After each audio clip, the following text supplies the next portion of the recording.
Now, Fiza Collier, vice president of the WNBA Players Union, is now facing a credibility crisis after spearheading a new league, Unrivaled, while publicly tearing into the WNBA's financial model. It's not just that she's building competitor. It's that she's doing it while sitting at the bargaining table for the very league she's undercutting. The optics are devastating. Collier is tasked with representing players' collective interests, but her dual allegiance raises doubts about whose future she's really negotiating for. The deeper problem? Her actions don't just create awkward optics. They're directly weakening the league's position in upcoming labor talks. And she's not doing it alone. Her co-founder, Breanna Stewart, also holds a negotiation seat, compounding the suspicion that the leadership steering the WNBA's future is quietly hoping for its failure. This isn't just a scandal about business competition. It's a test of integrity inside one of sport's most fragile labor ecosystems. If you're here for the real story and not the filtered version, subscribe. And if you're sticking around for the next meltdown, you better definitely subscribe. The issue isn't whether players should have options. It's whether the people negotiating the WNBA's future can be trusted to protect it. The moment leaders like Collier start building rival platforms while criticizing the league they serve, the entire negotiation process loses legitimacy. The WNBA's rising momentum, led by stars like Caitlin Clark, is now at risk of being undermined not by external threats, but from within, by the very voices sworn to defend it. Now, Fiza Collier is supposed to be one of the WNBA's most trusted voices, a team captain, an Olympic gold medalist, and most critically, the vice president of the Players Union. She's not just a star on the court. She's been at the negotiating table, fighting for better pay and conditions for players across the league. Or so it seemed. Right now, Collier is being accused of doing the exact opposite of what her position demands.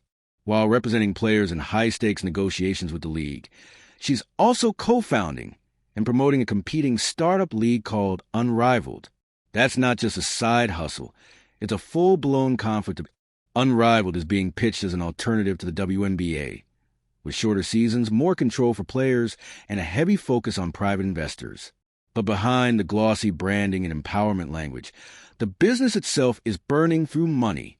The league is struggling with small venues, limited infrastructure, and a fragile financial model that leans almost entirely on venture capital. The timing couldn't be worse. As the WNBA gains momentum with rising stars and surging ticket sales, Unrivaled looks less like innovation and more like sabotage. It's a fledgling business that would benefit enormously if the WNBA faltered. And the people leading it, like Collier, are also the ones negotiating the WNBA's future from the inside. The situation becomes even more tangled with the involvement of Breanna Stewart, another co-founder of Unrivaled. Not only is Stewart one of the league's biggest names, she also sits on the WNBA's Collective Bargaining Agreement Negotiation Committee. That's right. Two key leaders who are supposed to be fighting for a stronger WNBA are simultaneously building something that would directly compete with it. This dual allegiance has started to undermine the entire negotiating process. League officials, sponsors, and even some players are questioning whether the union's leadership is truly operating in good faith. And how could they not? When your bargaining team has a financial incentive for the league to struggle, the integrity of those talks is shattered. At the same time this chaos is unfolding, the WNBA itself is in the middle of a cultural resurgence. The biggest reason? Caitlin Clark. Her arrival in the league has sent attendance numbers soaring, TV ratings climbing, and merchandise flying off the shelves. She's not just a rookie, she's a phenomenon, and she's giving the WNBA something priceless: relevance. Clark is showing that this league isn't just surviving, it's on the edge of thriving. That growth matters. It creates leverage for the league in sponsorships, media rights, and, yes, CBA negotiations. And yet, while she's doing the work of growing the game, Collier is using her union title to downplay that success. Publicly, Collier has been critical of the WNBA's business model. She claims it's outdated and unsustainable. But those criticisms seem less about fixing the league and more about promoting her own. It's a tactic straight out of the startup playbook. Discredit the old system to make room for your own version. Except in this case, the old system is the employer of hundreds of women, and it's finally gaining the kind of momentum it's been chasing for decades. The dissonance is hard to ignore. While players like Clark are out there selling out arenas, Collier is casting doubt on the very league that gave her a platform in the first. It's one thing to push for reform. It's another to try and tear down the institution you're supposed to be protecting. Collier's criticism isn't coming from an outside observer. It's coming from the person responsible for representing player interests at the highest level. And that's where the ethical issues start piling up. She isn't just commenting on the league. She's actively shaping it. Her words hold weight in negotiations, in press coverage, and in public perception. So when she suggests the WNBA isn't working, it doesn't just hurt her credibility. It damages the league's reputation with the people who matter most, investors, fans, and the result is a fractured landscape where trust is eroding fast. Players are left wondering whose interests are actually being represented. Is their leadership focused on improving the WNBA or positioning Unrivaled as a safety net? The optics alone are damaging enough, but the potential fallout could be even worse. There's already talk of stalled negotiation, with deadlines looming and options narrowing. A strike, a lockout, or even a delayed season aren't just possible. They're looking more likely by the day. And all of it leads back to the conflict of interest at the heart of the union. Collier's insistence on staying in both roles makes the situation untenable. Her startup depends on investor confidence, but her union role depends on loyalty to the WNBA. You can't serve two masters in a situation this high stakes. The more she tries to balance both, the more she exposes the cracks in the system. This isn't about personal ambition. It's about structural integrity. The collective bargaining process only works when everyone at the table shares the same goal. When some of those people are financially motivated to see the league fail, the process stops being collective and starts being compromised. Unrivaled's business model doesn't help its case. It's heavily reliant on capital infusions with little to no revenue generation. That's not sustainable in the long term, especially when compared to the WNBA's slowly growing but real economic foundation. Try to apply startup tactics to a professional sports league without the infrastructure is like duct taping a rocket ship together and hoping it flies.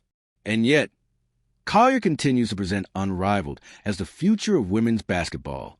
What she fails to mention is that if the WNBA crumbles due to mismanagement or labor strife, Unrivaled would be positioned as the only alternative. That's not just opportunistic, it's predatory. Stewart's involvement complicates things even more. As another major name with a foot in both camps, she brings the same set of ethical questions. How can someone sit across from league executives negotiating for players while simultaneously developing a league that could replace them? At best, it's a distraction. At worst, it's sabotage. And with both Collier and Stewart holding prominent leadership roles, the credibility of the entire union is at risk. What message does it send to the rank-and-file players? To the rookies trying to build careers? To the fans who've stuck by the league? While the league's leadership is busy navigating a political minefield, players like Caitlin Clark are out there doing exactly what the WNBA needs: winning games, drawing crowds, and changing the narrative. She's not part of the power struggle behind the scenes. She's not trying to rewrite the business model. She's just making the product undeniably more valuable. And that's what makes this entire mess so frustrating. Clark's popularity proves there's demand. There's energy. There's an audience hungry for women's basketball at the highest level. But instead of rallying around that momentum, union leaders like Collier are feeding doubt into the ecosystem. It's like handing someone a winning lottery ticket and then lighting the corner on fire. There's no doubt Collier has contributed to the game. Her on-court performance, her leadership, her consistency, none of that is in question. But legacy isn't just about stats. It's about how you lead when things are fragile. And right now, the WNBA is in a delicate phase of growth that needs unity, not division. When someone in her position publicly casts doubt on the league's financial health while trying to lure those same players to a competing startup, it damages trust. And trust is everything in labor negotiations. Without it, nothing moves forward. Deals break down. Sides dig in. The longer this conflict goes unresolved, the more likely it becomes that the WNBA's progress is stalled by internal chaos. You can already feel the tension in how players talk or don't talk about what's happening. Some are cautious, choosing their words carefully in interviews. Others avoid the topic altogether. That kind of silence speaks volumes.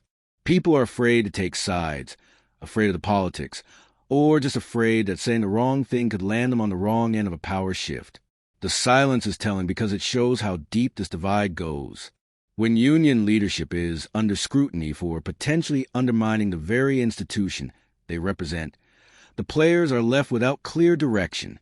That's a dangerous place for any sports league to be in, especially one that's finally gaining real mainstream attention.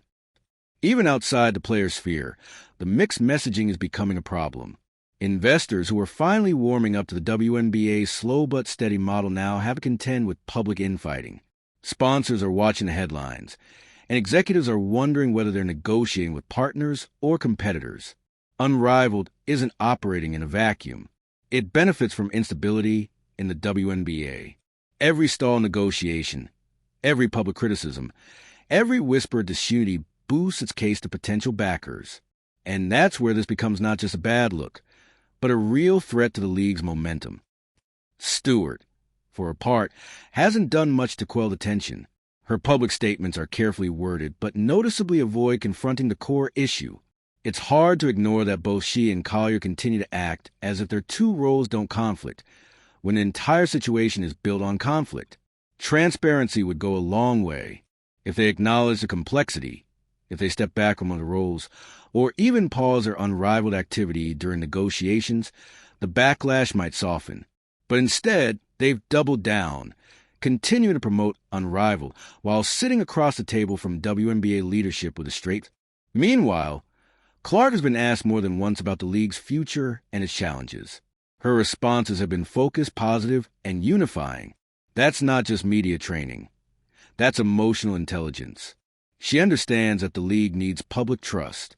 It needs to project stability, ambition, and credibility. Anything less sends the wrong message to fans and future players alike. Clark didn't ask to be the face of the league, but now that she is, she's carrying that responsibility with way more grace than some of the people supposedly leading it. While the union is fractured, she's out here reinforcing the brand. And ironically, her rising star might be the very thing keeping things from falling apart faster. But how long can that balance hold? The league can only ride a rookie's momentum for so long that the foundation underneath starts to crack. If the current leadership continues to blur the line between personal gain and professional duty, it won't just be a few players speaking out. It could lead to a mass loss of confidence in union governance. The idea that a union leader can also own and operate a direct competitor without stepping down from their post is a nightmare for labor integrity. This isn't some postseason business venture or unrelated brand deal. It's a full-on rival entity that requires the WNBA to lose in order to win. That conflict could have been avoided. The leadership could have created boundaries, delegated roles, or even disclosed their intentions transparently before forming Unrivaled. But none of that happened. And now, the public is left trying to untangle which hat Collier is wearing when she speaks. Is she representing players or promoting her league? Either way, her credibility is shot. And when the vice president of the players' union loses credibility, the entire structure starts to wobble. You can't negotiate in good faith when no one trusts the messenger. You can't claim to defend the league while quietly rooting for its decline. And it's not just about internal trust. It's about public perception. Fans are paying attention. The media is watching. Every move Collier makes reflects on the league's unity and professionalism. The more chaotic it looks on the outside, the harder it is to attract the sponsors, broadcasters, and partners that fuel growth. Clark's appeal works because people believe in her and what she represents. That belief is fragile. If the league is dragged into public dysfunction because of unresolved conflict of interest, that belief starts to erode. And once fans turn away, they rarely come back with the same. So here we are, with one league trying to grow and another trying to replace it, both led by the same people. The contradictions are impossible to ignore. And if something doesn't give soon, it's not just the union leadership that'll collapse under scrutiny. It could be the entire negotiation process, and with it, a season or more of progress. The truth is, you can't serve two visions of the future at the same time. one where the WNBA thrives, and another where it fails just enough to make room for something new. That kind of split loyalty isn't just a bad strategy, it's a betrayal, not just of the league, but to the players who believed in the people representing them. There's a lot at stake. Too much for leadership games, power moves, or private agendas. This league has worked too hard to get here. The least it deserves is leadership that's fully committed to seeing it through. What makes this entire situation even more surreal is how preventable it all was. No one was forcing Nafisa Collier or Breanna Stewart to hold leadership roles while launching a startup league. These were conscious choices, and now the consequences are flooding in from every direction. The backlash isn't coming from a place of pettiness. It's coming from people who care about the league's future. The fact that two of the league's most high-profile players thought they could simultaneously represent union interests and bankroll a rival product speaks to a deeper issue, a lack of boundaries. There was no check on whether this was appropriate, no real accountability, and now it's spiraling into a full-blown crisis of trust. Collier continues to speak about the WNBA like it's broken beyond repair, painting herself as some sort of savior with a new plan and unrivaled. But the irony is brutal. She's trying to fix women's basketball by tearing down the most established platform it's ever had. That's not transformation.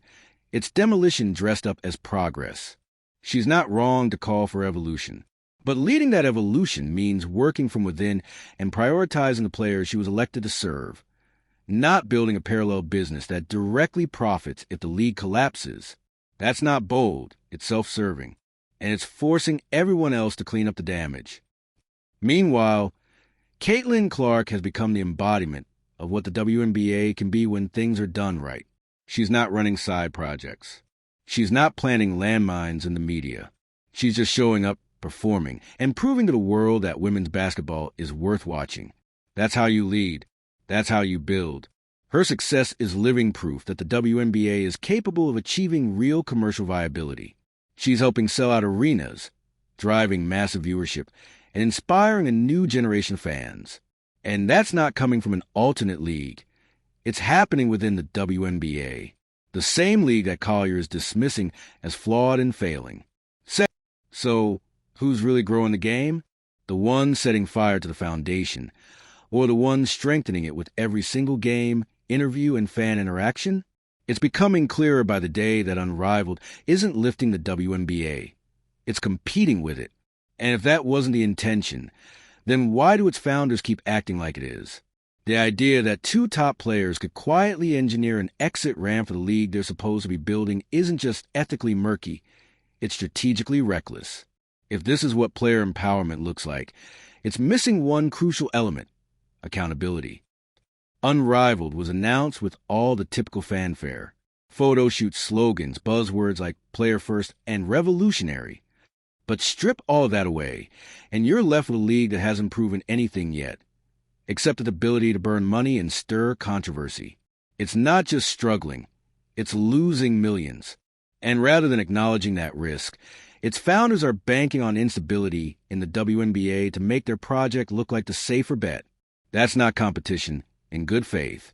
That's opportunism built on the hope that the house collapses so you can sell it. Caitlin Clark hasn't said much about Unrivaled directly, and why would she?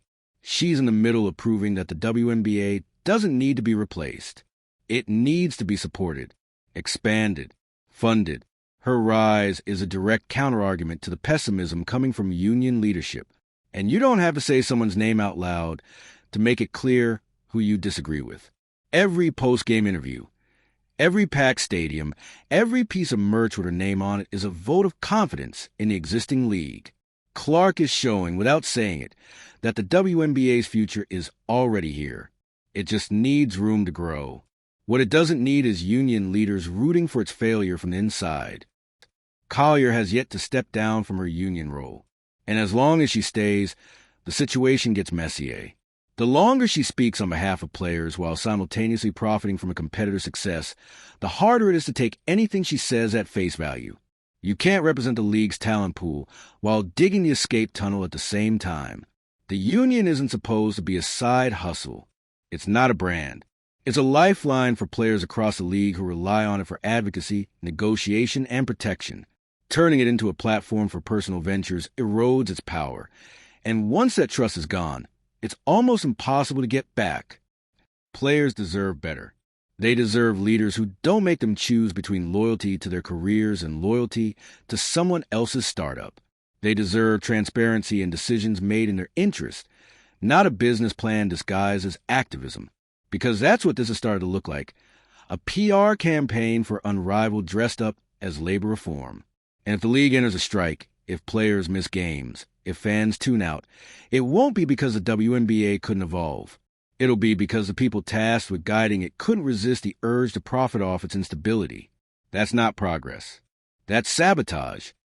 Breanna Stewart's silence on these conflicts isn't neutral. It's enabling. When you're part of the negotiation committee and a co-founder of a rival league, silence isn't diplomacy. It's complicity.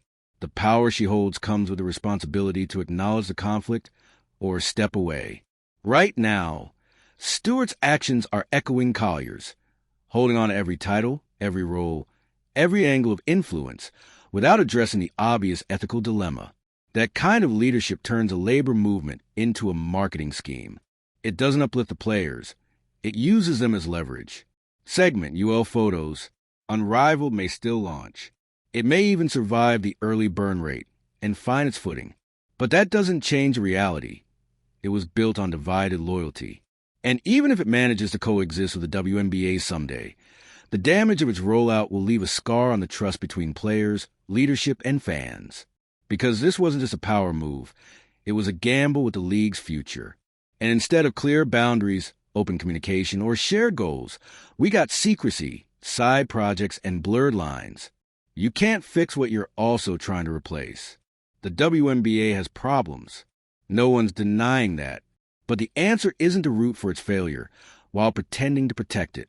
The answer is what people like Caitlin Clark are doing every single day, showing up, putting in the work, and proving that women's basketball doesn't need to be rescued by a flashy startup. It just needs to be respected, supported, and given the space to grow without someone trying to pull the rug out from underneath. If you're watching all this unfold and wondering who really has the league's best interests in mind, you're not alone. So let's talk about it. Drop a comment, share your thoughts, hit that like button if you're here for real change, and subscribe to stay updated on the mess, the moves, and the moments that define sports drama at its peak.